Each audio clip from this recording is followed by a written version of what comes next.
everybody, thanks for tuning in again to this latest series regarding the home buying process. In this series, again, I hope to kind of give you the knowledge, maybe some tips and tricks, some know-how to the local real estate market and the buying process in order to get you that dream home you're looking for. So this kind of episode, if you will, we're going to be going over loans and loan types and kind of ins and outs of those.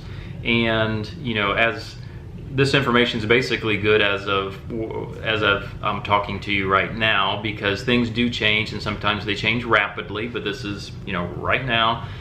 This is what I have to provide to you information-wise regarding loans. So there are a ton of different loans out there that could be right for you, and that's going to be your decision financially and long-term goals and things like that on exactly what loan program you may want to use or utilize, how much of a down payment you'll want to put down, and things like that. So I'm going to be also kind of writing things down in this space here if you need a screenshot and maybe take some notes or things like that. So the basic information is more than likely you're going to need to go get a loan for your property, and we talked about pre-approval and stuff like that before. So now we're getting into the nuts and bolts of what's actually available. So I like to put it in two separate categories. So you have conventional loans in one category, and then you have what I would call government subsidized loans, and they're quite a bit different. So let's start with conventional loans. So conventional loans are for buyers that may have a little more of a hefty down payment for their purchase, and they probably have a little bit of a better credit score in order to get their financing. So what are the hard numbers behind those? So let's start with credit score. Credit score, what I normally see to get into that conventional loan status would be about a 720 or so. Okay, ask your lender, but about a 720, 740. And then as far as your down payment is concerned, a typical, if you say, hey, I have a conventional loan, that's a 20% down payment. Now, not everybody can afford that, and we understand, and lenders understand. So there's a product called an insured conventional. An insured conventional is basically anything other than, or anything lower than a 20% down payment. And I've seen conventional loans based on the credit history and things and other things like that, income from the borrower.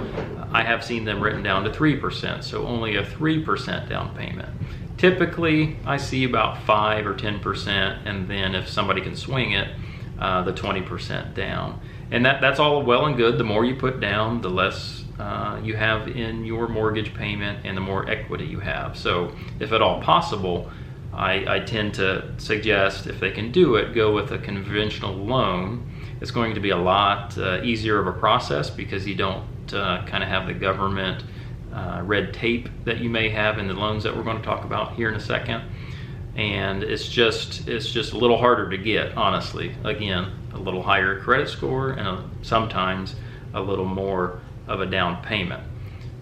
With the process, like I mentioned, we may not have to worry as much concerning property conditions. So with the other loans we're going to talk about, property condition is a big deal.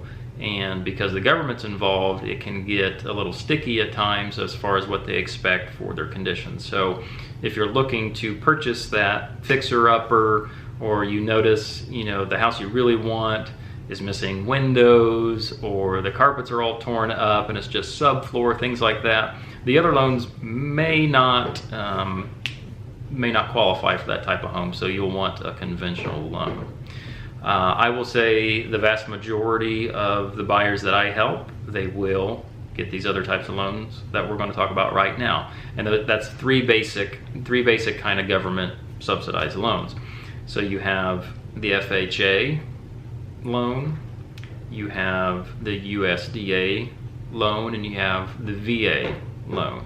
So they basically all work the same, have very similar qualifications to the loans and condition requirements, but they're all underwritten by different departments of the government.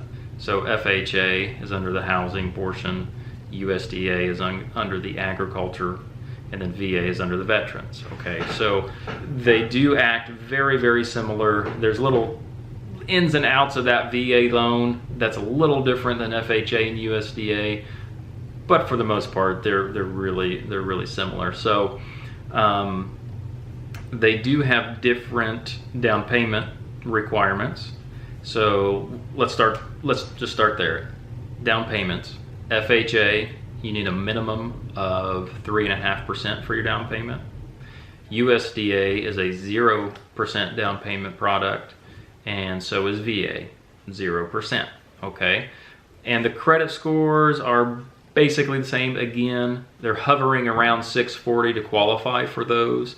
I have seen some a little under that here recently, and basically if you're a few points off, sometimes a heftier down payment will get you over basically that hurdle. If you're looking to take advantage of a 0 down payment loan and your credit's not quite there, you may just be a couple months off, raise that credit score, and then be able to apply again. So that's definitely a possibility. Other things to consider would be the property condition under those loans. So it's on the surface, it's a great idea about the government wanting people to own their own homes, and they want them to own safe homes. I have no problem with that. I want everybody to be in a safe home, but with that, there's just certain minor details. They're minor to you and I, but according to the government, they're a big deal, and if they're not fixed, they're not going to underwrite that loan or back that loan, and so sorry about you, you can't buy the house.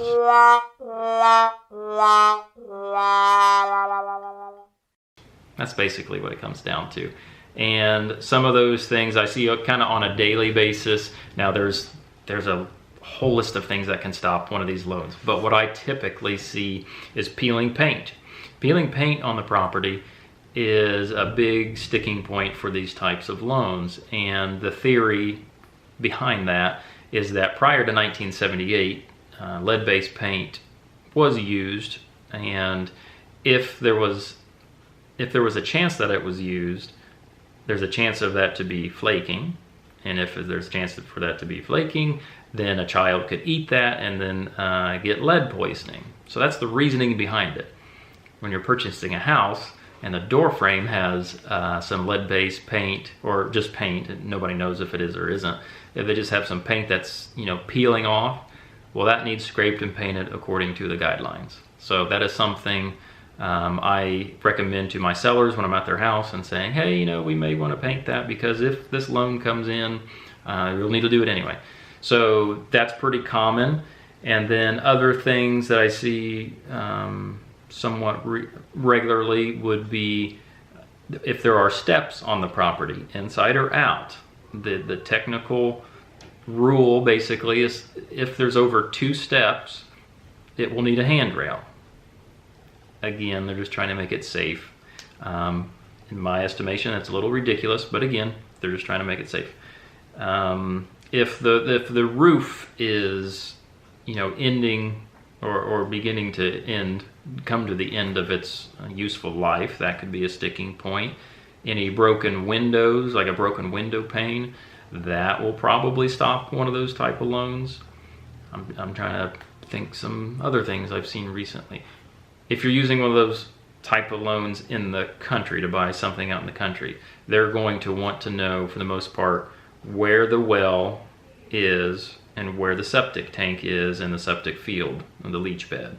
So I'm trying to think of my last one. They wanted to know the locations of those 2 things or 3 things, and then the proximity to those 3 things to each other, and then to each property line.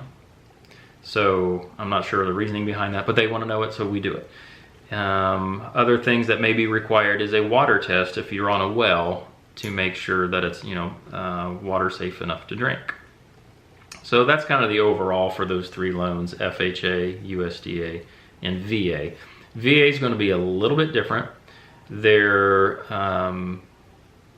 while the other ones do also require a pest inspection, the VA stipulates that the borrower can't pay for that pest inspection. That's between $50 and $100 that the seller will have to pay. So just, again, little things like that I've picked up on the last 10 years or so, and we're notified of changes and things like that as well. So that's basically the gist of it. So if you have any questions about that, feel free to reach out, comment below, whatever you need to do, because like I said, things are kind of constantly changing, and you know, it's our job to keep up on that and advise you as such. So thank you again for taking a look at this video, and I hope you found some use in it, and I will see you next time.